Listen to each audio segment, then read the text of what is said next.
Good morning, students. How are you? Welcome to my YouTube channel Accounts Boss. Accounts Boss में आपका स्वागत है बच्चे।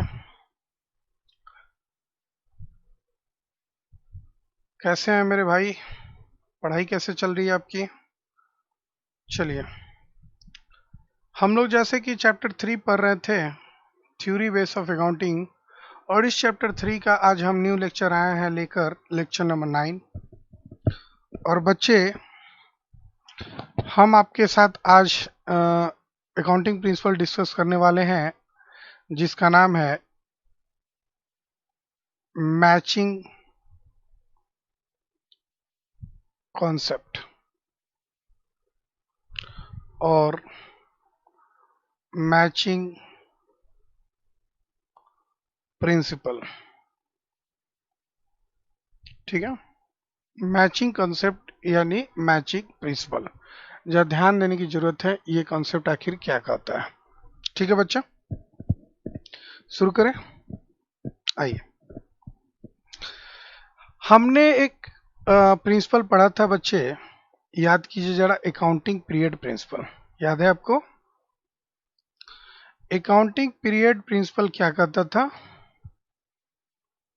वो कहता था कि हमने जो बिजनेस स्टार्ट किया है वो नियर फ्यूचर में क्लोज नहीं होने वाला है, वो कंटिन्यू चलते रहने वाला है।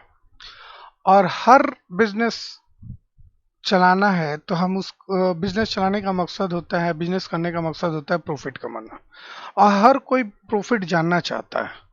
और ये जो बिजनेस का जो लाइफ है वो बड़ा लंबा है, लॉन्ग है। तो इस बिजनेस के लाइफ को छोटे छोटे पार्ट्स में डिवाइड कर दिया गया है। छोटे छोटे पार्ट्स में क्या कर दिया गया? डिवाइड कर दिया गया। मान लो ये लाइफ है बिजनेस का जो अनलिमिटेड है, उसको छोटे छोटे पार्ट्स में डिवाइड कर दिया गया, और इसी पार्ट को हम लोग बोलते हैं अकाउंटिंग पीरियड। क्या बोलते हैं इस पार्ट को? Accounting period. क्लियर है? ये तो याद होगा आपको। और अकाउंटिंग पीरियड जो है जनरली 12 मंथ्स की होती है। अकाउंटिंग पीरियड जनरली क्या होती है? 12 मंथ्स की होती है। ठीक है बच्चा। अब मैचिंग प्रिंसिपल कॉन्सेप्ट और मैचिंग कॉन्सेप्ट क्या होता है, जरा हम आते हैं। ये जो अकाउंटिंग पीरियड है ना बच्चे, उसमें हम लोग दो तरह का ईयर फॉलो करते हैं। या तो हम कैलेंडर ईयर फॉलो करते हैं, या तो हम फिनेंशियल ईयर फॉलो करते हैं।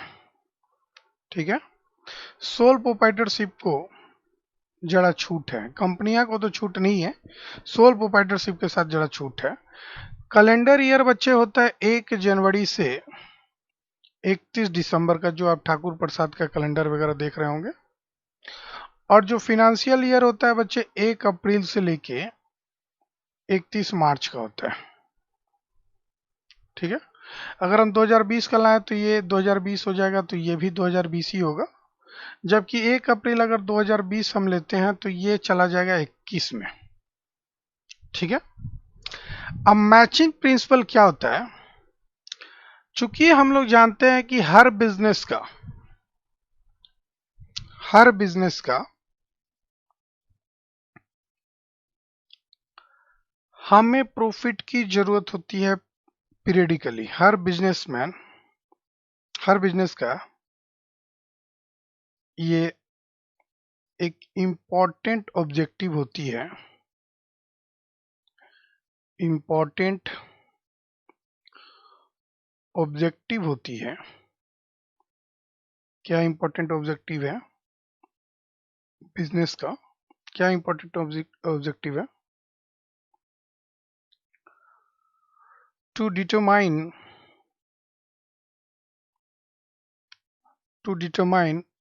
प्रॉफिट। टू डिटरमाइन प्रॉफिट, वो भी कब? पीरियडिकली। अब पीरियडिकली क्यों? मैंने पहले ही बताया था अकाउंटिंग पीरियड प्रिंसिपल में, बिजनेस का जो लाइफ होता है बड़ा लंबा समय के लिए होता है, तो कोई वेट नहीं करना चाहता है उतना दिन। तो हमने बिजनेस के लाइफ को छोटे छोटे पीरियड्स में डिवाइड कर दिया। तो हर पीरियड का प्रॉफिट जानना ये बिजनेस का बड़ा मेन ऑब्जेक्टिव होता है। बिजनेस करने का उद्देश्य यही होता है कि हम प्रॉफिट और लॉस पीरियड का जाने। और जो भी हमने पीरियड लिया है उसमें उस पीरियड के उस पीरियड की, जिस पीरियड का हम बात कर रहे हैं, जैसे कि अगर हम बात करते हैं 1 जनवरी 2020 से लेके 31 दिसंबर 2020 के, तो ये जो पीरियड है 12 महीना का, 12 मंथ का, इस पीरियड का हमको प्रॉफिट निकालने के लिए हमको क्या करना होगा, इसी पीरियड के टोटल रेवेन्यू में से, इसी पीरियड के टोटल रेवेन्यू में से इसी पीरियड के टोटल एक्सपेंस को घटाना होगा, तभी तो हम सही सही इस साल के प्रॉफिट निकाल सकते हैं। अगर हम 2020 का प्रॉफिट निकालना चाहते हैं तो इसी साल का टोटल, हम बात कर रहे हैं, जोड़ दे रहे हैं, इसी साल के टोटल रेवेन्यू को इसी साल के टोटल एक्सपेंस से घटा के हम प्रॉफिट निकाल लेंगे। अगर मान लो हम 2019 का रेवेन्यू डाल दें, 2021 का एक्सपेंस भी कुछ कुछ डाल दें जो एडवांस हमने किया है, तो क्या 2020 का प्रॉफिट सही सही निकलेगा? अगर हम 2020 के प्रॉफिट को सिर्फ निकालना चाहते हैं तो रूल के अनुसार होना चाहिए कि 2020 के ही टोटल रेवेन्यू का कंपैरिजन होना चाहिए टोटल एक्सपेंस से। मतलब खर्चे भी उसी साल के होने चाहिए और रेवेन्यू भी उसी साल के होना चाहिए। यही कहता है मैचिंग प्रिंसिपल। मैचिंग प्रिंसिपल कहता है कि हमें मैच करना है। क्या मैच करना है? उस साल के टोटल रेवेन्यू को उस साल के टोटल एक्सपेंस से प्रॉफिट निकालने के लिए। यही कहता है मैचिंग प्रिंसिपल, और कुछ नहीं कहता है। तो मैचिंग प्रिंसिपल क्लियर हो गया है ना। दूसरी बात, एक पॉइंट है, इट इज नॉट रिलेवेंट, ये जरूरी नहीं है, इट इज नॉट रिलेवेंट, ये बिल्कुल ही जरूरी नहीं है when the amount is paid और receive, when the payment is made और रिसीव्ड। ये मायने नहीं रखता है कि पेमेंट कब हमने पे किया है, दिया है, और कब हम पैसा रिसीव किए हैं, ये मायने नहीं रखता है। ये बिल्कुल ही मायने नहीं रखता है, चूंकि हम लोग एक्रूअल बेसिस को फॉलो करते हैं और एक्रूअल बेसिस में कैश और क्रेडिट दोनों हम लोग लेते हैं। तो ये मायने बिल्कुल नहीं रखता है कि 2020 में टोटल पैसा मिला है कि नहीं, 2020 का टोटल पैसा मिला है कि नहीं, कि पे हम किए हैं कि नहीं, ऐसा मायने नहीं रखता है। इसीलिए हमको, तीसरा पॉइंट, इसीलिए हमको कुछ एडजस्टमेंट करना होता है। किसके एडजस्टमेंट करने होते हैं मेरे भाई? इसीलिए हमको आउटस्टैंडिंग एक्सपेंस का, आउटस्टैंडिंग एक्सपेंस का और प्रीपेड एक्सपेंस का एडजस्टमेंट करना पड़ता है। प्रीपेड एक्सपेंस का या आउटस्टैंडिंग एक्सपेंस का हमको क्या करना होता है? एडजस्टमेंट करना पड़ता है ना। अगर प्रीपेड है, मान लो हम 2021 का पैसा 2020 में ही दे दिए हैं, तो उस पैसे को घटा देंगे, है ना। और 2020 का अगर कुछ बकाया है तो उसको हम जोड़ लेंगे, चाहे वो मिला है या नहीं मिला, वो डजेंट मैटर। तो मैचिंग प्रिंसिपल का कॉन्सेप्ट है, जिस साल की हम बात करें, अगर हम फाइनेंशियल ईयर की बात कर रहे हैं, तो जैसे कि आपको मालूम है कि जो फाइनेंशियल ईयर होता है वो 1 अप्रैल, अगर 2020 की बात कर रहे हैं तो ये 31 मार्च 2021 तक जाएगी। तो हमको इसी दौरान का, इसी पीरियड का टोटल एक्सपेंस हमको ले लेना है, इसी पीरियड का टोटल रेवेन्यू भी ले लेना है, और फिर इसी पीरियड का हम जब घटाएंगे तो हमको या तो प्रॉफिट होगा या तो लॉस होगा। ये हमारा ट्रू और फेयर होगा। अगर मैचिंग प्रिंसिपल नहीं होता तो हम सही मायने में ट्रू और फेयर प्रॉफिट और लॉस कभी नहीं निकाल पाते। तो मैचिंग प्रिंसिपल का एक खासियत है कि हम सही सही किसी साल का प्रॉफिट निकाल सकते हैं। अगर हम 2020 का प्रॉफिट निकालना चाहते हैं तो आसानी से 2020 का प्रॉफिट निकाल सकते हैं। 2021 का प्रॉफिट निकालना चाहते हैं तो हम आसानी से 2021 का प्रॉफिट निकाल सकते हैं। ये खासकर मैचिंग प्रिंसिपल का ही खासियत है। ठीक है ना। यानी expenses of that accounting period is matched with income of revenue of that accounting period. मतलब क्या कहता है, इसका मतलब हुआ शॉर्ट में कि expenses for an accounting period, जो भी अकाउंटिंग पीरियड हम लिए हैं, expenses for an accounting period, जो भी हमने अकाउंटिंग पीरियड लिया है, are matched against related revenue. वो जो रिलेटेड रेवेन्यू है उस साल का, उससे हम मैच करते हैं। अब ये नहीं कि रेदर, हम रेदर देन बोल सकते हो, रेदर देन THAN है, रेदर देन कैश पेड और रिसीव्ड। उससे हमको मतलब नहीं है कि कैश हमने पे किया है कि रिसीव किया है, इससे मतलब नहीं है। अगर कुछ उधारी भी है, अगर उस साल का है, तो हम उसको ध्यान में रखते हैं। एकदम क्लियर जानिए। मतलब कि जो भी हम फाइनेंशियल स्टेटमेंट तैयार करते हैं मेरे भाई, जो भी हम फाइनल अकाउंट फाइनेंशियल स्टेटमेंट तैयार करते हैं ना, वो सही आए, ट्रू और फेयर जानकारी मिले, इसके लिए हमको मैचिंग प्रिंसिपल को फॉलो करना बहुत ही जरूरी है। कोई भी बिजनेस का अगर हम चाहते हैं कि बिजनेस का प्रॉफिटेबिलिटी क्या है, बिजनेस का प्रॉफिटेबिलिटी क्या है, बिजनेस का फिनेंशियल पोजीशन क्या है, उसका पोजीशन क्या है, स्थिति क्या है, अगर ये हमको पता लगाना है, तो हमको मैचिंग प्रिंसिपल को ध्यान में रखना होगा। तो मैचिंग प्रिंसिपल शॉर्ट में यही बताता है कि जिस साल के हम रेवेन्यू की बात कर रहे हैं, उसी साल के एक्सपेंस से हमको मैच करना चाहिए। मतलब खर्चे को उसी साल के रेवेन्यू से मैच करना चाहिए। 2020 के खर्चे को 2020 के रेवेन्यू से मैच करना चाहिए। मैचिंग प्रिंसिपल का यही कॉन्सेप्ट है। ठीक है बच्चा, क्लियर हो गया। आइए, एक और प्रिंसिपल हम बताने जा रहे हैं आज के लेक्चर में ही, उसका नाम है, दूसरा वाला जो आज के लेक्चर में बताएंगे, ड्यूअल एस्पेक्ट। ड्यूअल एस्पेक्ट और ड्यूअलिटी प्रिंसिपल। ड्यूअल एस्पेक्ट क्या है या ड्यूअलिटी प्रिंसिपल क्या है? हमने जैसे कि ड्यूअल एस्पेक्ट में कहा था, जो भी ट्रांजैक्शन होता है, जो भी लेन देन होता है, कौन सा लेन देन की बात कर रहे हैं बच्चे? हम सिर्फ और सिर्फ फिनेंशियल ट्रांजैक्शन की बात कर रहे हैं, बिजनेस ट्रांजैक्शन की बात कर रहे हैं, इकोनॉमिकल ट्रांजैक्शन की बात कर रहे हैं। हम किस ट्रांजैक्शन की बात कर रहे हैं बच्चे? हम सिर्फ और सिर्फ financial transaction, business transaction, economical transaction की बात कर रहे हैं। हर ट्रांजैक्शन में दो एस्पेक्ट होता है। हर ट्रांजैक्शन में दो एस्पेक्ट होता है। एक बार वो डेबिट होता है, दूसरे बार वो क्रेडिट होता है। ये ड्यूअलिटी प्रिंसिपल के कारण ही होता है कि जितने भी ट्रांजैक्शन है, उसके दो एस्पेक्ट होते हैं, डेबिट और एक क्रेडिट। मतलब हर डेबिट के लिए एक क्रेडिट होना जरूरी है। हर डेबिट के लिए अगर एक बार डेबिट हुआ है, तो वो चीज क्रेडिट होगा, और उसी तरह वाइस वर्सा, अगर कोई चीज क्रेडिट हुआ है, तो वो डेबिट होगा ही होगा।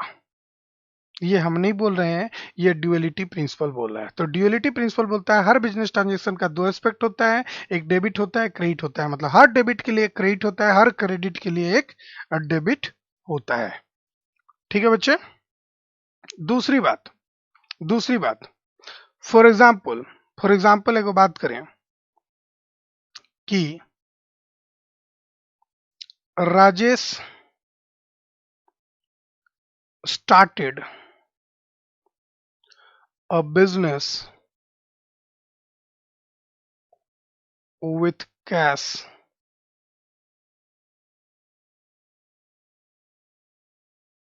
with कैश की जगह विथ कैपिटल लिख दो, कैश में लिखा, विथ कैपिटल